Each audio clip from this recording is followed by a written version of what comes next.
Fergana का शेर, बाबर का शाही खानदान और शुरुआती जीवन। ज़हीरुद्दीन मोहम्मद बाबर मुगल साम्राज्य के संस्थापक 14 फरवरी 1483 को अंदिजान फरगाना घाटी में पैदा हुए थे। वह एक प्रतिष्ठित वंश से थे। उनके पिता का खानदान तिमूर से जुड़ा था, जो एक दुर्जे तुर्को मंगोल विजेता थे। उनकी माता का खानदान उन्हें चंगेज खान से जोड़ता है, जो इतिहास का एक और महान व्यक्ति थे। इस दोहरी विरासत में बाबर को भाग्य की भावना और विजय की प्यास थी। छोटी उम्र से ही बाबर ने उल्लेखनीय साहस और नेतृत्व के गुण दिखाए, जिससे दुनिया के मंच पर उनकी प्रभावशाली भूमिका का पूर्वाभास हुआ। उनका प्रारंभिक जीवन शाही परंपराओं और अपेक्षाओं में डूबा हुआ था, जिसने उनके चरित्र और महत्वाकांक्षाओं को आकार दिया। बाबर का बचपन विशेषाधिकार और खतरे दोनों से भरा था। उन्हें 12 साल की छोटी उम्र में फरगाना की गद्दी विरासत में मिली, जो उनके शाही खानदान का प्रमाण थी। हालांकि उनका प्रारंभिक शासनकाल चुनौतियों से भरा था। उन्हें महत्वाकांक्षी रिश्तेदारों और पड़ोसी शासकों से लगातार खतरों का सामना करना पड़ा, जो सभी फरगाना घाटी पर नियंत्रण पाने के लिए होड़ कर रहे थे। इस अशांत वातावरण ने उन्हें जल्दी परिपक्व होने और अपनी रणनीतिक कुशाग्रता विकसित करने के लिए मजबूर किया। उन्होंने युद्ध और कूटनीति की कला सीखी, जो मध्य एशिया के विश्वासघाती राजनीतिक परिदृश्य में जीवित रहने के लिए आवश्यक कौशल थे। युवा बाबर न केवल एक योद्धा थे, बल्कि अपने आसपास की दुनिया के एक गहरे प्रेक्षक भी थे। उन्होंने प्रकृति, कला और साहित्य के लिए गहरी प्रशंसा विकसित की। उनके संस्मरण बाबरनामा उनके बहुआयामी व्यक्तित्व की एक आकर्षक झलक पेश करते हैं। वे महान बुद्धि और संवेदनशीलता वाले व्यक्ति को प्रकट करते हैं, जो कविता रचना में उतना ही सहज था जितना कि सेनाओं को युद्ध में ले जाता। ये शुरुआती अनुभव, विजय और क्लेश दोनों ने उस व्यक्ति को आकार देने में महत्वपूर्ण भूमिका निभाई, जिसने अंततः दुनिया के सबसे शक्तिशाली साम्राज्यों में से एक की स्थापना की। अपने शुरुआती शासनकाल की अंतर्निहित अस्थिरता के बावजूद बाबर की महत्वाकांक्षा कम नहीं हुई। उसने अपने क्षेत्रों का विस्तार करने और एक स्थायी विरासत स्थापित करने का सपना देखा। वह अपने पूर्वजों तैमूर और चंगेज खान के कारनामों से प्रेरित थे और उनकी सैन्य कौशल का अनुकरण करने की इच्छा रखते थे।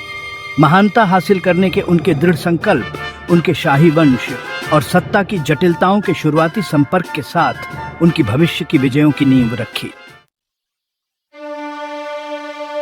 बहुत जल्दी मिली गद्दी, बाबर का सत्ता में उदय और फरगाना की चुनौतियां। 12 साल की छोटी उम्र में फरगाना की गद्दी विरासत में पाकर बाबर को मध्य एशियाई राजनीति की उथल पुथल वाली दुनिया में धकेल दिया गया। फरगाना घाटी एक रणनीतिक रूप से महत्वपूर्ण क्षेत्र लगातार प्रतिद्वंद्वी दावेदारों द्वारा लड़ा गया था। बाबर के सिंहासन के दावे को तुरंत उनके चाचाओं और अन्य शक्तिशाली रईसों ने चुनौती दी, जिनमें से प्रत्येक उनके अधिकार को हड़पना चाहता था। सत्ता के लिए इस निरंतर संघर्ष ने युवा राजा को जल्दी परिपक्व होने और अपने नेतृत्व कौशल को निखारने के लिए मजबूर किया। बाबर के शासनकाल के शुरुआती वर्षों को कई लड़ाइयों और गठबंधनों द्वारा चिह्नित किया गया था, क्योंकि उन्होंने फरगाना पर अपनी पकड़ बनाए रखने के लिए संघर्ष किया था। उन्होंने जीत और हार दोनों का अनुभव किया, युद्ध और कूटनीति में बहुमूल्य सबक सीखा। उनके संस्मरण बाबरनामा इन शुरुआती संघर्षों का एक स्पष्ट विवरण प्रदान करते हैं। उनके साहस, लचीलेपन और अटूट दृढ़ संकल्प को प्रकट करते हैं। वह उन कठिनाइयों के बारे में लिखते हैं जो उन्होंने सही, उनके द्वारा किए गए विश्वासघात और उनके द्वारा प्राप्त की गई विजय। युद्ध के निरंतर खतरे के बावजूद बाबर को बौद्धिक गतिविधियों में सांत्वना मिली। वह एक प्रसिद्ध पाठक और एक प्रतिभाशाली लेखक थे, जिन्हें कविता, इतिहास और बागवानी में गहरी रुचि थी। उन्होंने बाबरनामा में अपनी टिप्पणियों और अनुभवों का सावधानीपूर्वक दस्तावेजीकरण किया, जो मध्य एशियाई राजनीति के विश्वासघाती पानी को नेविगेट करने वाले एक युवा राजा के जीवन और समय में एक अनूठी अंतर्दृष्टि प्रदान करता है। उनके लेखन एक जटिल व्यक्तित्व, योद्धा राजा और संवेदनशील कलाकार का मिश्रण प्रकट करते हैं। फरगाना में बाबर के सामने आने वाली चुनौतियों ने उनके चरित्र को आकार दिया और उन्हें आगे आने वाली बड़ी विजयों के लिए तैयार किया। उन्होंने रणनीतिक सोच, सैन्य तैयारी और अटूट दृढ़ संकल्प के महत्व को सीखा। ये शुरुआती अनुभव अमूल्य साबित होंगे, क्योंकि उन्होंने फरगाना घाटी की सीमाओं से परे अपने प्रभुत्व का विस्तार करने पर ध्यान केंद्रित किया था। फरगाना से काबुल तक विजय के लिए एक युवा राजा की खोज, महत्वाकांक्षा और अपने पूर्वजों का अनुकरण करने की इच्छा से प्रेरित होकर बाबर ने अपने राज्य का विस्तार करने पर ध्यान केंद्रित किया। उसने समरकंद और काबुल के पड़ोसी क्षेत्रों को निशाना बनाकर कई सैन्य अभियान शुरू किए। महान ऐतिहासिक और सांस्कृतिक महत्व वाला शहर समरकंद बाबर के लिए एक विशेष आकर्षण रखता था। उसने इसे अपनी सही विरासत माना और इसे हासिल करने के कई प्रयास किए। अपने प्रयासों में सफलता और असफलताओं दोनों का सामना किया। समरकंद के लिए बाबर की खोज जीत और हार का उतार चढ़ाव था। उसने 1499 में कुछ समय के लिए शहर पर कब्जा कर लिया, केवल कुछ साल बाद इसे फिर से खो दिया।